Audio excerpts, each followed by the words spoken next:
நீங்கள் உங்களுடைய ஆண்ட்ராய்ட் ஃபோனில் உங்களுடைய செல்ஃபோனில் நீங்கள் அந்த யூடியூப் பட்டனை நீங்கள் தட்டினா இதுக்கு மேலே ஒரு லென்ஸ் படம் போட்ட ஒரு சர்ச் பட்டன் இருக்கும் எல்லா செல்ஃபோன்லேயுமே. அந்த இடத்துல நீங்கள் அந்த ஃபஸ்ட் இமேஜில் நான் போட்டிருக்கிறத கிளிக் பண்ணிங்கன்னா செகண்ட் இமேஜில் இருக்கிற மாதிரி ஒரு நீளமாக ஒயிட் கலரில் உங்களுக்கு டைப் பண்ணுறதுக்கான ஒரு இடம் வரும். அந்த இடத்துல என்னுடைய சேனல் பேரை, அதாவது OH போட்டுட்டு ஸ்பேஸ் விட்டுட்டு இந்திய பெண்ணே INDIAPENNE அப்படி டைப் பண்ணிங்கன்னா என்னுடைய சேனலில் இருக்க எல்லா வீடியோவும் லைனாக வரும். அதில் டாப்பில் இருக்கிற வீடியோ தான் ரீசெண்டாக நான் போஸ்ட் பண்ணதாக இருக்கும். இதை ஏன் நான் உங்களுக்கு சொல்கிறேன்னா, இப்போ ரீசெண்டாக உங்களுக்கு யூடியூப்பில் நிறைய டெக்னிக்கல் ப்ராப்ளம் இந்த ஷட்டவுன்னால் வந்ததுனால அதனால் உங்களுக்கு நிறைய நோட்டிஃபிகேஷன் வராது, உங்களுக்கு சஜஷனும் வராது. நீங்களாக போய் சர்ச் பண்ணி பார்த்தா தான் நான் என்ன போஸ்ட் பண்ணுறேன்னு தெரியும். அதனால தான் நீங்கள் டெய்லியே ஒரு முறை நான் போட்டிருக்கேனா இல்லையான்னு சொல்லிவிட்டு நீங்கள் அதில் போய்ட்டு யூடியூப் பட்டனை ஃபஸ்ட்டு நீங்கள் எப்பவுமே யூஸ்வலாக யூடியூப் பார்க்க போகும்போது செல்ஃபோனில் இருக்கிற யூடியூப் ஐக்கானை டச் பண்ணுவீங்க. அதுக்கப்புறம் அந்த பேஜுக்குள்ளே போகும்போது நிறைய வீடியோஸ் காட்டும். அதில் டாப்பில் உங்களுக்கு ஒரு சின்ன லென்ஸ் மாதிரி இருக்கும். அந்த லென்ஸ் தான் சர்ச் பட்டன். அதை டச் பண்ண உடனே உங்களுக்கு ஒரு டைப் பண்ணுறது. அனைவருக்கும் வணக்கம். நான் இந்திய பெண்ணே பாரதி பேசுகின்றேன். அனைவருக்கும் தமிழ் புத்தாண்டு வாழ்த்துக்கள். மாபெரும் பிரபஞ்ச சக்தியை நாம் பெற்றுக்கொள்வதற்கு என்னோடு நீங்கள் அனைவரும் வருமாறு கேட்டுக்கொள்கிறேன். இதுவரை நான் பைரவரை பற்றி தான் அதிகமாக பேசியிருப்பேன் என்று கூறலாம். ஆனால் இனி நான் பிரபஞ்சத்தையும் நாம் எப்படி வணங்கப் போகின்றோம், எவ்வளவு எளிதாக வணங்கப் போகின்றோம், ஓயாமல் போயிட்டு நம்ம விளக்கேற்றத்துக்கு இந்த பொருள் வாங்குங்க, அங்கே போய் கோயில் சுற்றுங்க, இத்தனை முறை பண்ணுங்கன்றதெல்லாம் தாண்டி மிக சுலபமாக நாம் இருக்கும் இடத்தில் இருந்து கொண்டே எப்படியெல்லாம் நம் வாழ்க்கையில் தேவையான விஷயங்களை நாம் பெற்றுக்கொள்ளப் போகிறோம் என்பதற்கான ஒரு முதல் பதிவாகத்தான் இது இருக்கும். இதனோடு எப்பொழுதுமே என்னிடம் நீங்கள் எதிர்பார்க்கின்ற அந்த அஷ்டமி, நாளைக்கு தேய்பிரை அஷ்டமி இருக்கிறதுனால அதை கொஞ்சம் சொல்கிறேன். அதாவது சித்திரை மாதத்தில் வருகின்ற தேய்பிரை அஷ்டமி சதாசிவ அஷ்டமி ஆகும். அதனுடைய துவாதச ஆதித்யர் பேர் ஹம்ஸ்மான் அப்படின்ற பேரும், பிராண தேவதை பேர் சண்ட பைரவர் அப்படின்னு சொல்லப்படுகின்றது. இதனால் இந்த சண்ட பைரவரை கும்புறதுனால என்ன நல்லது நடக்கும்னா, மனக்குழப்பம் தீரும், தம்பதிகளுக்கு இடையே ஒற்றுமை ஏற்படும் அப்படின்னு சொல்லப்படுகின்றது. முக்கியமாக இந்த சண்ட பைரவர்னு சொல்லிட்டு மனசில் நினச்சி நீங்கள் வீட்டில் இருந்து வழிபடுறது நல்லது. ஏன்னா இப்போ எல்லாரும் வீட்லேயே இருக்கிறதுனால எல்லா குடும்பங்களோட ஒருத்தருக்கு ஒன்று இருக்காங்க.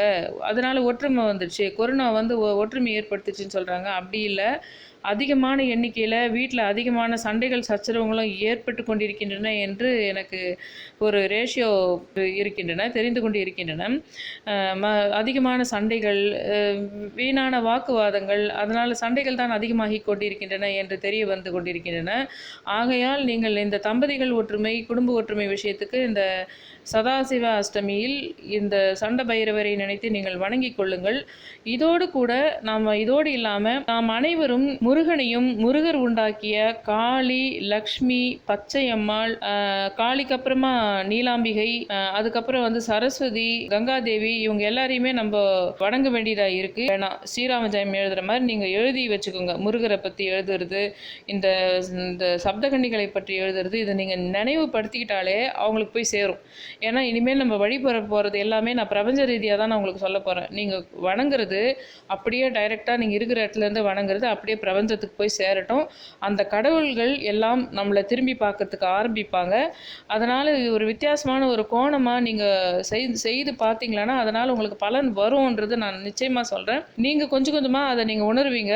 இதனுடைய பலன் கிடைக்கத்தான் செய்கிறது என்றது நீங்கள் நிச்சயமாக உணர்வீங்க. அதனால் நான் சொல்கிறதுக்கு ஒரு ஸ்டெப்பாக அதை என்னோடு நீங்கள் பயணிக்குமாறு நான் கேட்டுக்கொள்கிறேன். இந்த உலக பொருளாதாரம் விழுந்து மனிதர்கள் இறந்து 200 வருடங்களுக்கு பின் தோன்றும், ஒவ்வொரு 200 வருடங்களுக்கு பின்போ அல்லது 300 வருடங்களுக்கு பின்போ தோன்றும் இந்த ஒரு பெரிய விஷயங்கள் கிறிஸ்துவுக்கு இன்னைக்கு நடந்த இந்த விஷயம் கூட கிறிஸ்துவுக்கு முன்னால கிறிஸ்துவுக்கு பின்னாலன்ற மாதிரி தான் ஆகிடும். கொரோனா வந்ததில்ல, அதுக்கு முன்னாடி தானே கொரோனா வந்ததில்ல, அதுக்கு பின் லாக்டவுனுக்கு முன்னாடி தானே, லாக்டவுனுக்கு பின்னாடி தானே, அல்லது கொரோனாவுக்கு பின்னாடி அப்படின்ற ஒரு சூழ்நிலை, ஒரு கான்செப்ட் நிச்சயமாக தோன்ற போது, ஒரு பெரிய பெரிய இழப்புகள் ஏற்படும் போதெல்லாம் புதிய புதிய நல்ல விஷயங்கள் நிறைய ஏற்படும். ஒரு 60-70% புதிய விஷயங்கள் தான் ஏற்படும், நல்லது தான் நடக்கும். ஆனால் மனுஷன் எப்பொழுதுமே அதை பார்க்கறது கிடையாது. ஐயோ உலகமே அழிஞ்சிட போதே, ஏதோ நடக்க போதே, எல்லாமே போயிட போதே அப்படின்னு சொல்லிட்டு நினைக்கிறாங்க. அந்த நினைக்கிறவங்களுக்கெல்லாம் அது ஒரு வகையில் தோல்வியை, அவங்க வாழ்க்கையில் ஏதோ ஒரு தோல்வி, பொருள் இழப்பு எல்லாம் நடந்துக்கிட்டு தான் இருக்கும். ஆனால் அப்படி நினைக்காம ஏதோ ஒரு அதிசயம் நடக்க போகுது, அதை கடவுள் வந்து ஏதோ கடவுள் வரப்போகிறாருன்னு நினைப்பாங்க சில பேர், கற்பனையாக நினைப்பாங்க சில பேர். அந்த கடவுள் வரப்போகிறாரு, அதிசயம் நடக்க போகுது அப்படின்னு நிறைய பேர் கற்பனை பண்ணுவாங்க. அவங்களுக்கு ஏற்ற மாதிரி அவங்களுக்கு வந்து அந்த உலகம் புதுசாக தான் நடக்கும், அவங்களுக்கு நல்லது தான் நடக்கும். அவங்க தான் அந்த உலகத்திலேயே வந்து லீடிங்கில் வந்து பிற்காலத்தில் பெரிய ஆளாக இருக்கிற மாதிரி எல்லாம் நடந்துரும் அவங்களுக்கு. அவங்க நம்புவாங்க மனசில், இது பெரிய நல்ல விஷயங்கள் நடக்க போகுதுன்னு நம்புவாங்க. அதனால் அவங்க வந்து அந்த நல்ல விஷயத்தை நோக்கியே போகிற மாதிரி இருக்கும். அவங்களுக்கு எல்லா சந்தோஷங்களும் கிடைக்கிற மாதிரியும் எல்லா செல்வ வளம் கிடைக்கிற மாதிரி நடந்துடும். அதுதான் உங்களுக்கு அந்த நம்பிக்கை என்ற ஒரே ஒரு விஷயந்தான். அந்த நம்பிக்கைன்றது என்னன்னா, நீங்கள் ரொம்ப நல்லது நடக்க போகிறதுன்னு சொல்லிட்டு நிறைய பேர் நினச்சிக்கிட்டு இருந்தீங்களா, உங்களுக்கு நல்லது நடந்துக்கிட்டே போகும். இல்லை இது ஏதோ ஒன்று உலகமே அழிய போகுதுன்னு ஒரு பயந்து உங்கள் மனசில் ஒரு பயம் வந்துடும் பாருங்கள். அந்த பயம் வர வர பேக்கில் போயிடுவீங்க. அதுக்கு தான் வந்து இந்த தைரிய லட்சுமின்னு சொல்கிறது, பைரவர் வந்து உனக்கு தைரியத்தை தருபவர் அப்படின்னு சொல்லிட்டு சொல்கிறது, இந்த துர்க்கை வந்து கையில் ஆயுதத்தை வச்சுட்டு இருக்காங்க, நம்ம எதிரிங்கள்லாம் கொண்டுடுவாங்க, இப்படியெல்லாம் ஒரு குழந்தைங்களுக்கு சொல்லி கொடுக்குற மாதிரி இது மதம் என்ன சொல்லி கொடுக்குதுன்னா, உங்களை மனசில் தைரியப்படுத்துறதுக்கு, நம்பிக்கை வர வைக்கிறதுக்கு உருவ வழிபாடும், உங்களுக்கு இந்த கடவுள் கையில் கத்தி இருக்குது, அவர் கெட்டதை கொண்டுடுவார், நீ நம்பு, இப்படியெல்லாம் சொல்லி கொடுக்குது. நீங்கள்லாம் நாங்கள் சின்ன குழந்தையா நீங்கள் அப்படியெல்லாம் சொல்லி கொடுத்து நடக்கிறது இல்லைங்க. உங்கள் மனசில் நீங்கள் கற்பனை பண்ணுங்களேன், எவ்வளோ தூரம் நீங்கள் வளர்றீங்கன்னு பாரு. நீங்கள் ஒரு மெச்சூரிட்டி ஸ்டேஜுக்கு வரணும்ல. நம்ம எத்தனை வருஷமாக நம்ம சின்ன குழந்தைங்க சொல்லித்தர மாதிரி கடவுள்கிட்ட போயிட்டு நீங்கள் வந்து நம்புங்க, அவருக்கு இதை பண்ணால் உங்களுக்கு நல்லது நடக்கும்னு சொல்கிறது ஒரு சின்ன குழந்தைக்கு நீங்கள் இது பண்ணாதான் நான் உனக்கு சாக்லேட் வாங்கி தரேன்னு சொல்கிற மாதிரிங்க. அது அந்த அந்த ஸ்டேஜ்லேயே இருந்தீங்களான்னா நீங்கள் என்றைக்குமே வந்து ஒரு பெரிய ஒரு ஸ்டேஜுக்கு வர முடியாது. நீங்கள் இருந்த இடத்துல இருந்தே தவறுகள் செய்யாமல் கடவுளை வந்து மனசில் இந்தந்த கடவுள்லாம், ஆனால் இதெல்லாம் மட்டும் நிஜங்க. இந்த கடவுள் எல்லாம், இந்த முருகர், இந்த சிவன், இந்த சப்தகன்னிகள் இதெல்லாம் மட்டும் நிச்சயம் இருக்குது. ஆனால் நீங்கள் நினச்சாலே அது அந்த கடவுளுக்கு போய் சேரும். நீங்கள் போயிட்டு நீங்கள் இத்தனை முறை சுற்றுறது, இத்தனை முறை விளக்கேற்றுறது இல்லாமல் நீங்கள் மனசில் நீங்கள் டெய்லி நினச்சாலே அது போய் சேரும். அது நீங்கள் என் கூட நீங்கள் பயணிச்சிங்கன்னா, நான் என்ன சொல்வேன்னா, இத்தனை நாள் நீங்கள் தொடர்ந்து இந்த சப்தகன்னியை நினைங்க, இத்தனை நாள் தொடர்ந்து இந்த பைரவரை நினைங்க, 3 நாள் நினைங்க, 9 நாள் நினைங்க, முருகரை வந்து இத்தனை நாள் நினைங்க, முருகருக்கு வந்து இந்த மாதிரி கோலம் போடுங்க அப்படின்னு வீட்டில் இருந்தே நீங்கள் செய்கிற மாதிரியே தான் நிறைய விஷயம் சொல்ல போகிறேன். இதுக்கப்புறம் என்னோடு நீங்கள் பயணிக்குமாறு தயவு செஞ்சு கேட்டுக்கிறேன். அந்த பிரபஞ்சத்தோடு நம்ம தொடர்பு கொண்டால் உங்களுக்கு இன்னும் கூட சீக்கிரமாக நடக்கும். நல்ல விஷயங்கள் இன்னும் கூட சீக்கிரமாகவே நடக்கும் உங்களுக்கு. இப்போது இந்த நிலைமை வந்து இந்த உலகத்தில் இருக்கிற இந்த விஷயத்தை நினச்சி நீங்கள் வந்து பெரிய பொருளாதாரமே இது மீடியாஸில் ஓயாமல் சொல்கிறாங்க இல்லைங்களா, பொருளாதாரமே விழுந்துற போகுது, அவ்வளோதான் போச்சு, உலகம் போச்சு, ஒன்றும் கிடையாதுன்றாங்க. அதுக்கு நீங்கள் பயப்பட நீங்கள் கட்டாயம் உங்களுக்கு ஒன்றும் இல்லாத போகும் கையில். பற்றியா அவங்க சொன்னது உண்மையாக போச்சு, பற்றியா இப்போ சாப்பாடே இல்லை பற்றியான்ற நிலைமை வரதான் வரும். ஆனால் நீங்கள் நான் சொல்கிற மாதிரி நீங்கள் உங்களுடைய திங்கிங் மாற்றிக்கிட்டீங்கன்னா ஒரு பெரிய மாற்றங்களை உங்களால் வந்து பார்க்க முடியும். இந்த மாதிரி பெரிய பெரிய அழிவுகள்லாம் வரலன்னு வச்சுக்கோங்களேன், ஒரு பெரிய பெரிய மாற்றங்கள் வந்து வரவே போகிறதில்லை என்றைக்குமே. எப்பெல்லாம் இந்த உலகத்தில் வந்து அதாவது போன பல யுகங்கள் இருக்கின்றன, அந்த ஒவ்வொரு யுகத்துலேயுமே பெரிய பெரிய ஒரு யுத்தங்கள் நடந்தது, அதுக்கப்புறம் உலகப்போர் மாதிரி உங்களுக்கு நடந்தது. அந்த மாதிரி ஒவ்வொரு அழிவு நடந்ததுக்கு பின்னாடி அப்படியே உலகம் கொஞ்சம் கொஞ்சமாக அழிஞ்சு உலகமே காணாத போயிடுச்சான்னு மட்டும் எனக்கு ஒரு வார்த்தை சொல்லுங்கள் பார்க்கலாம் எல்லாரும். உலகளாகிய எல்லா அழிவுக்கு பின்னாலும் முன்ன இருந்ததை விட வளர்ந்துதா அல்லது கொஞ்சம் கொஞ்சமாக போய் அப்படியே அழிஞ்சு போயிடுச்சா? அந்த ஒரு பீரியட் இருந்திருக்கும். ஒரு பீரியட் வந்து சுத்தமாக அந்த சமயத்தில் நம்ம பேசுவோம், ஒரு சமயத்தில் பயங்கரமான ஒரு இது வந்துச்சு, ரிசெஷன் வந்துச்சு, ஒரு பெரிய உலக அழிவு வந்தது, அப்படியே சாப்பாடே இல்லாமல் போயிட்டாங்கன்னு நம்ம ஒரு பேச்சாக பேசுகிறோம். ஆனால் எல்லாமே அழிஞ்சு போச்சா அல்லது முன்னாடி இருந்ததை விட வளர்ந்துதா இந்த உலகம், இல்லை அப்படியே பின்னாடி போயிடுச்சா? எப்பெல்லாம் இந்த உலகம் வந்து ஒரு பெரிய அழிவோ அல்லது பெரிய ஒரு ஆபத்தை சந்திக்குதோ அதுக்கு பின்னாடி ஒரு கொஞ்ச நாள் கழித்து ஒரு வருஷம் இல்லை 6 மாதம் கேப் தான் எடுத்துக்குது, அதுக்கப்புறம் நல்லா வளருது. அதுதான் உண்மை. ஆனால் அந்த உண்மையை மட்டும் யாரும் பார்க்குறதும் இல்லை, யோசிக்கிறதும் கிடையாது. ஒவ்வொரு அழிவுக்கு பின்னாலும் இந்த உலகம் கொஞ்சம் கொஞ்சமாக உங்களுக்கு வந்து வளர்ந்து கொண்டு தான் இருக்கின்றது. அப்படி இல்லைன்னா அது இன்னத்துக்கு காணாது போயிருக்கணும். உள்மனதில் சில கற்பனைகள் மனிதனுக்கு வர வேண்டும். ஒரு காலத்தில் வந்து இப்போ என்ன ஆகும் தெரியுமா நிலைமை, ஒரு காலத்துலலாம் 10 ரூபா கொடுத்தாவே நம்மளுக்கு இவ்வளோ கிடைக்குதுங்க, 10 ரூபா ஒரு 5 ரூபா அப்போல்லாம் ஒரு அணா கொடுத்தா இவ்வளோ கிடச்சிச்சுங்க, இப்போலாம் இவ்வளோ கொடுத்தா தான் அது கிடைக்குது அப்படின்னு சொல்கிறாங்க பற்றியா?